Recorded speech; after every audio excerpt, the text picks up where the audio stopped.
Hello again. Today we're going to take a look at Chapter 20, Section 4, and take a little closer look at the rise and fall of the Soviet Union, even though we touched on that in Chapter 19. What are some of the political guidelines that the Soviet Union was attempting to reach in its economic, political, and foreign policy? What about the collapse? That will be a main focus of ours in the course this year. And what are some of the problems still facing today? Most prevalently, of course, is the recent Russian incursion in the Crimea, and now the contested areas in the Ukraine between pro-Russian separatists and the Ukrainian military. So we're going to want to pay special attention to that crisis that seems to be ongoing yet. Shortly after the war, Stalin falls sick and dies after he tried to implement his 5-year plans, which caused numerous millions of people's deaths because of no concern for humanitarian suffering. He just wanted at all costs industrial and military advancements. So when he did die then in 1953, he left a great power struggle for who would then be the leader of the Communist Party.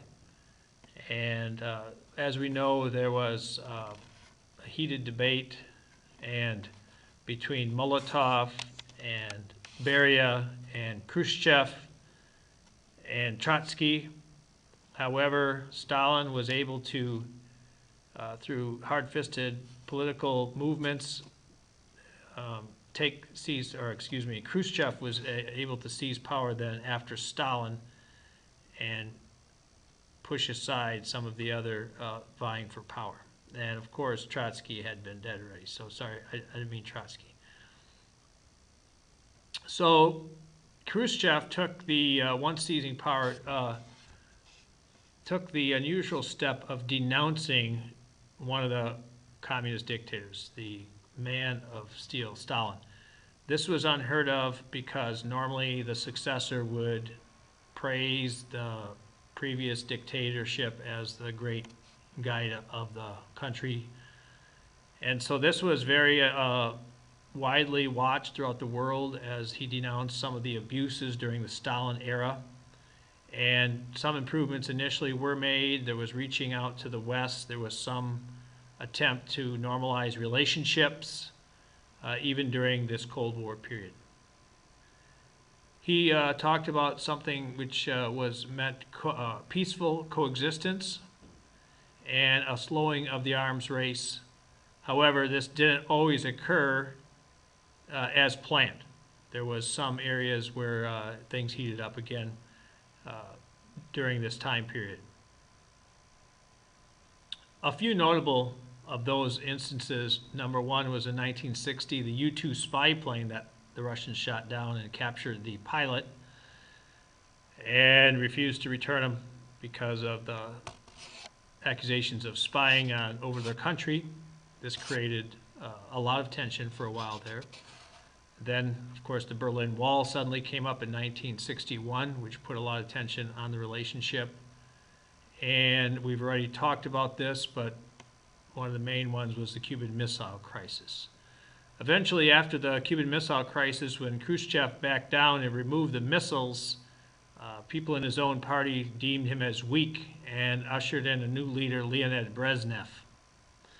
After Brezhnev, they went through about 4 very elderly communist dictators that were hardline, but again, didn't live very long. And then we'll get to Gorbachev and Glasnost and Perestroika, the changing and then the eventual demise of the Soviet Union. So it was very inefficient the way communism ran. They had quotas, but nobody could meet them, so they just sort of fudged the numbers and made up the numbers, and there was a lot of corruption and food shortages, and really only the high-level communists party officials and military officials lived a comfortable life.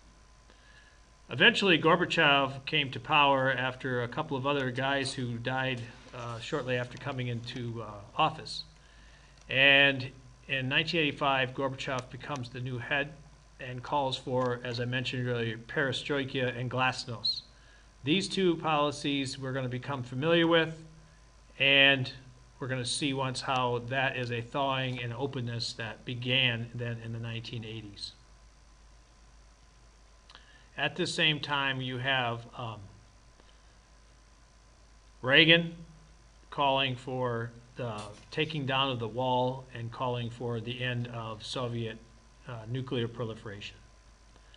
Another term you should become familiar with is détente, which means a relaxation, which fits in with the idea of glasnost and perestroika. A few years earlier, in the late 70s, Carter attempted also to work with them in the SALT treaties. But then in 1979, the Soviet Union invaded Afghanistan, which was about a 10-year dragged-out war. That should sound familiar to you, since that's kind of what we've been involved in. And of course, it was unsuccessful, and eventually the Soviets pulled out, and it's been a very uncomfortable thing for them ever since, that whole process. So they tried to take over Eastern Europe shortly after World War II. They sought, as we talked about in Chapter 19, to get as many countries to align with their way of thinking as possible through aid. And they've gone back and forth with America. And in fact, currently, there's a very cool relationship between Putin and Obama. They don't, not a very comfortable relationship, and seems to be quite distrustful at the moment.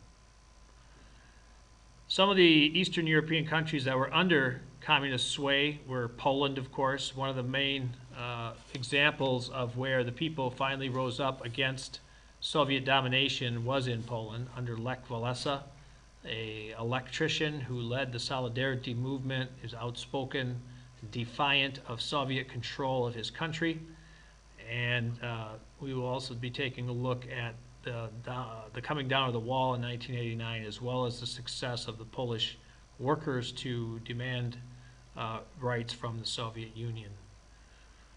Because of these policies, eventually Gorbachev realized that the Soviet model was not working and agreed to disband the Soviet Union, and that brought the demise of the Soviet Union. The USSR then ceased to exist in 1991, and it disbanded into Russia and several federations and republics. Boris Yeltsin was the first democratically elected leader of the new country of Russia, and he served there till 2000, when Putin took over and has pretty much been running Russia ever since. As Christians and as Americans, we, of course, don't appreciate communism. We don't agree with socialism because the Bible doesn't teach that an ideal society will emerge in the world, or that everything should be divided equally amongst everybody. Socialism, as Christians, we also disagree with because the Bible does not teach that the power of the government is for the government to control everybody's lives and to supply the citizens with everything. This circumvents the role of the family, the church, and the community. So for those reasons, we are not keen on the socialist or communist system. As Americans who appreciate our freedoms and our democracy, and also as Christians, we don't also agree with that either, as you can tell. So it denies sin and replaces, it says the only thing that's wrong with people is the condition they're in, and if you give everybody equal food, lodging, shelter, and so on, then you'll have a perfect community. And we as Christians know that that is not the case. So eventually, because of the war, the long-term war in Afghanistan, food shortages, ethnic tension, economic troubles, losing the arms race, Chechnyan rebels, all these different reasons caused the collapse of the Soviet Union. It hasn't been easy, though. The new private economy has been dominated by corruption, criminals, and just the communists handed over the government-owned industries to their cronies. So that's been a problem running up even through till today.